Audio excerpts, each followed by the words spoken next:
রোজ রোজ একঘেয়ে মাছের ঝোল তরকারি খেতে ভালো না লাগলে আজকের বানানো এই ইউনিক মাছের রেসিপিটা ট্রাই করে দেখতে পারেন। ভীষণই খেতে ভালো হয় আর খুবই কম সময়ের মধ্যে তৈরি হয়ে যায়। নমস্কার বন্ধুরা, আমার নতুন একটা রেসিপি দেখার জন্য আবারও সবাইকে স্বাগত জানিয়ে শুরু করছি আমার আজকের রেসিপি। আজ আবারও নিয়ে চলে এসেছি মাছের দুর্দান্ত স্বাদের একটা রেসিপি। মিনিট পাঁচেক যদি হাতে সময় থাকে এই রেসিপিটা আপনারাও ট্রাই করে দেখতে পারবেন। তাহলে চলুন শুরু করা যাক আজকের রেসিপি। আজকের এই মাছের রেসিপি তৈরির জন্য আমি এখানে কাতলা মাছের পেটি ব্যবহার করছি। আপনারা যে কোনো মাছের পেটি বা যে কোনো মাছ ব্যবহার করতে পারবেন। এখানে প্রথমে লবণ আর হলুদ দিয়ে মাছগুলোকে প্রথমে আমি ম্যারিনেট করে নিচ্ছি। মিনিট পাঁচেক মতো এইভাবে আমি নুন আর হলুদটা মাখিয়ে একটু সাইডে রেখে দেব। আর এই সময় মাছের ঝোলে দেওয়ার জন্য একটা সামান্য বাটা মশলা ব্যবহার করব। সেই মশলাটাকে রেডি করে নেব। তার জন্য আমি এখানে প্রথমে নিয়ে নিচ্ছি হাফ ইঞ্চি মতো টুকরো করে কেটে নেওয়া আদা, 4 থেকে 5 কোয়া মতো রসুন যারা পছন্দ করেন না স্কিপ করতে পারবেন, 3টে মতো কাঁচা লঙ্কা ঝালের জন্য, আর মুঠোখানেক মতো ধনিয়া পাতা। এখানে কিন্তু আমি ডাঁটা শুদ্ধই ধনিয়া পাতা দিয়ে দিয়েছি। এবার এর একটা মিহি পেস্ট আমি তৈরি করে নিচ্ছি। এই সামান্য মশলাতে এই মাছের ঝোলটা খেতে দুর্দান্ত লাগবে। তো দেখুন এখানে কিন্তু আমি জল ব্যবহার করিনি, ধনিয়া পাতার মধ্যে যেটুকু জল ছিল ওটা দিয়েই পেস্ট করে নিলাম। এবার আমি চলে যাচ্ছি রান্নার জন্য। এখানে গ্যাস ওভেনে কড়াইটা বসিয়ে দিয়েছি আর এখানে দিয়ে দিচ্ছি বেশ খানিকটা পরিমাণে সরিষার তেল। তেলের মধ্যে সামান্য একটু লবণ দিয়ে মাছগুলোকে ভেজে নেব। এখানে তেলের মধ্যে লবণটা দিলাম এই কারণে, মাছ অনেক সময় দেখবেন কড়াইয়ের মধ্যে আটকে যায়, উঠতে চায় না, ভেঙে যায়। তো এইভাবে একটু সামান্য লবণ ছিটিয়ে নেবেন, দেখবেন মাছ কখনোই ভেঙে যাচ্ছে না। তো দেখুন মাছগুলোকে কিন্তু এপিট ওপিট উল্টে পাল্টে লালচে করে ভেজে নিয়েছি। এবার আমি এই তেলের মধ্যে সম্পূর্ণ রান্নাটা করব। তার জন্য গোটা গরম মশলার মধ্যে শুধুমাত্র লবঙ্গ 2টো আর হাফ টিস্পুন মতো গোটা জিরে ফোড়নে দিলাম। ফোড়নটা কয়েক সেকেন্ড সুন্দর একটা ফ্লেভার আসা পর্যন্ত ভেজে নিয়ে এর মধ্যে একটা মিডিয়াম সাইজের পেঁয়াজ কুচি অ্যাড করে দিলাম।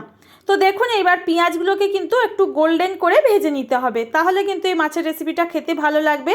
পেঁয়াজ না ভাজা হলে না ভালো মতো এখানে তরকারিটা একদমই কিন্তু জল কাটা মতো লাগে, খেতে ভালো লাগে না। তো দেখুন এবার পেঁয়াজ ভাজা হয়ে গেলে ওই যে বেটে রেখেছিলাম মশলাটা, এটা এর মধ্যে অ্যাড করে দিলাম। মশলা দেওয়ার পর কিন্তু কিছুক্ষণ আমাদের সময় নিয়ে একটু ভেজে নিতে হবে, যতক্ষণ না এর মধ্যে সুন্দর একটা ভাজার ফ্লেভার আসছে। এইভাবে মশলাটাকে কিন্তু আমি বেশ খানিকক্ষণ কষিয়ে নিয়েছি। এখন আমি এর মধ্যে গুঁড়ো মশলা অ্যাড করব। হাফ টিস্পুন মতো হলুদ গুঁড়ো, হাফ টিস্পুন মতো এখানে কাশ্মীরি রেড চিলি পাউডার, আর দিয়ে দিচ্ছি 1 টিস্পুন ধনিয়া গুঁড়ো আর স্বাদ মতো লবণ। এবার আমি মিক্সির জার ধুয়ে এই জলটুকু এর মধ্যে অ্যাড করে দিলাম। আবারও কিন্তু আমি বেশ খানিকক্ষণ কষিয়ে নেব। তো দেখুন এখানে কিন্তু যতক্ষণ না এই মশলাটার থেকে তেলটা একদম ভালো মতো ছেড়ে আসবে ততক্ষণ কিন্তু গ্যাসের ফ্লেমটা লো টু মিডিয়ামে রেখে কষিয়ে নিতে হবে। মশলার থেকে কিন্তু তেলটা প্রায় ছেড়ে এসছে, দেখতেই পাচ্ছেন।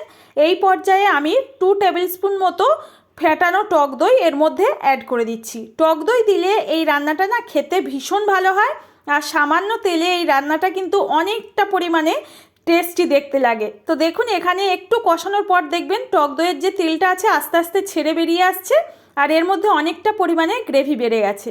তো দেখতেই পাচ্ছেন 1.5 থেকে 2 মিনিট মতো গ্যাসের ফ্লেমটা লোতে রেখে কষিয়ে নিয়েছি, আর দেখুন তেলটা পুরোপুরি ছেড়ে গেছে। এখন এই পর্যায়ে আমি এর মধ্যে পরিমাণ মতো গ্রেভির জন্য জল অ্যাড করে দিচ্ছি। জলটা এখানে অবশ্যই করে বুঝে দেবেন, তবে এই রেসিপিটা না বেশি ঝোল হলে খেতে ভালো লাগে না, তাই এখানে কিন্তু বুঝে জলটা ব্যবহার করতে হবে। তাই আমি 4টে মাছের জন্য কিন্তু এখানে 1 বাটি জলই ব্যবহার করেছি। তো দেখুন ঝোলটা কিন্তু বেশ কিছুক্ষণ আমাদের ফুটিয়ে নিতে হবে। 2 থেকে 3 মিনিট হাই ফ্লেমে রেখে এইভাবে ফুটিয়ে নিয়েছি। তারপর কিন্তু ভেজে রাখা মাছের টুকরোগুলো এর মধ্যে অ্যাড করে দেব। বন্ধুরা অনেক সময় দেখবেন একঘেয়ে মাছের ঝোল তরকারি ঝাল এগুলো না খেতে ভালো লাগে না রোজ রোজ। আপনারা কিন্তু এইভাবে শীতের দিনে দুপুরে এই ধনিয়া পাতার এই মাছের রেসিপিটা ট্রাই করে দেখতে পারেন, খেতে কিন্তু অপূর্ব হয় আর মুখের স্বাদের বদল আসবে। তো দেখুন আমি আবারও মাছ দেওয়ার পর 4 থেকে 5 মিনিট গ্যাসের ফ্লেমটা লো টু মিডিয়ামে রেখে এভাবে ফুটিয়ে নিয়েছি। তারপর দেখুন গ্রেভিটা কতটা লোভনীয় দেখতে হয়েছে। সামান্য তেল মশলায় কিন্তু এই মাছের ঝোল দুর্দান্ত লাগে। এভাবে রান্না করে না আপনারা পোলাও, ফ্রাইড রাইস, আবার যে কোনো সাদা ভাতের সঙ্গেই পরিবেশন করতে পারবেন। হঠাৎ করে বাড়িতে গেস্ট আসলে রোজ রোজ একই মাছের ঝোল দিতে ভালো লাগে না এইভাবে রেসিপিটা ট্রাই করে দেখতে পারেন। আশা করছি বন্ধুরা আজকের রেসিপি আপনাদের সাথে খুব সহজেই শেয়ার করতে পেরেছি। যদি রেসিপি দেখে ভালো লাগে প্লিজ একটা লাইক করবেন, ফ্রেন্ড ও ফ্যামিলির কাছে রেসিপিটি শেয়ার করার জন্য অনুরোধ রইল। আজ তাহলে এই পর্যন্ত, দেখা হবে নতুন কোনো রেসিপিতে। ধন্যবাদ।